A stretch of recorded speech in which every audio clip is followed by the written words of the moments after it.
प्यारे दोस्तों, एक दिन आसमान में फरिश्ते इस बारे में बात करने लगे कि जमीन पर सबसे बेहतरीन मखलूक कौन है। उनमें से एक फरिश्ता बोला, आज जमीन पर सबसे बेहतरीन मखलूक अयूब है। वह एक नेक इंसान है जो बड़े सब्र का मुजाहिरा करते हैं और हमेशा अपने रब को याद करते हैं। वह गरीबों को खाना और कपड़े देते हैं और गुलामों को खरीद कर आजाद कर देते हैं। वह हर हाल में अल्लाह का शुक्र अदा करते हैं।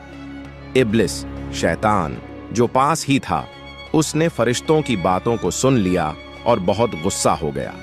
शैतान ने अल्लाह रब्बुल इज्जत के दरबार में अर्ज की, ऐ खुदा, मैं तेरी कसम खाकर कह सकता हूं कि हजरत अयूब सिर्फ तेरी दी हुई दौलत और आरामदायक जिंदगी की वजह से तेरी इबादत करते हैं।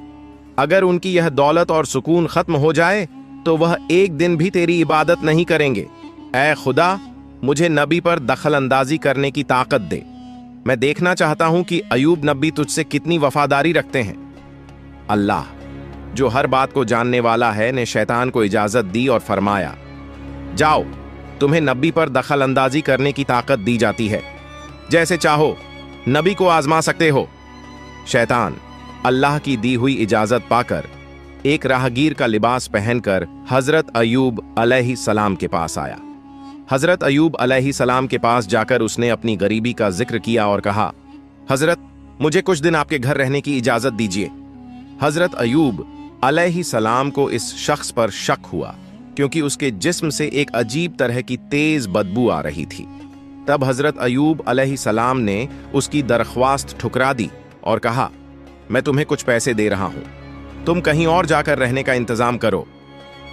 शैतान हजरत अयूब अलैहिस्सलाम के इस सुलूक से बहुत नाराज हुआ और मायूस होकर वापस चला गया। फिर उसने सोचा कि नबी को किस तरह नुकसान पहुंचाया जाए।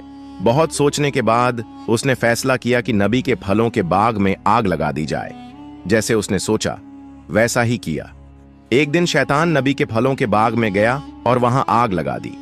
शैतान की लगाई हुई आग में कई फलों के पेड़ जलकर राख हो गए। बाग के खादिम दौड़ते हुए नबी के पास यह खबर देने पहुंचे। यह खबर सुनकर हजरत अयूब अलैहिस्सलाम ने कहा, अल्लाह का शुक्र है, अल्लाह का दिया हुआ माल अल्लाह ने वापस ले लिया। अब मैं और ज्यादा समय अल्लाह की इबादत कर सकूंगा।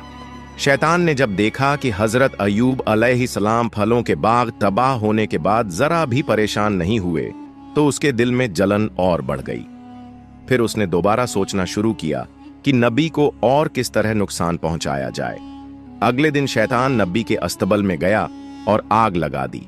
आग तूफान की तरह फैल गई जिससे तमाम जानवर जलकर मर गए और कुछ चरवाहे भी आग में जलकर मर गए। बाकी के चरवाहे यह खबर फौरन नबी के पास लेकर पहुंचे।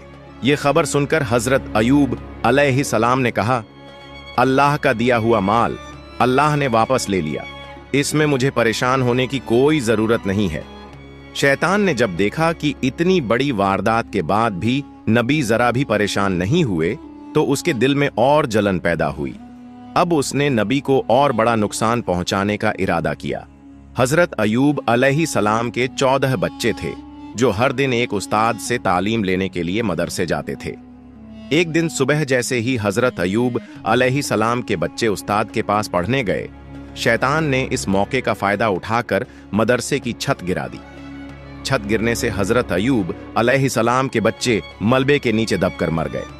मदरसे के उस्ताद डरते डरते हजरत अयूब अलैहिस्सलाम के पास आए और कहा, ऐ अल्लाह के नबी,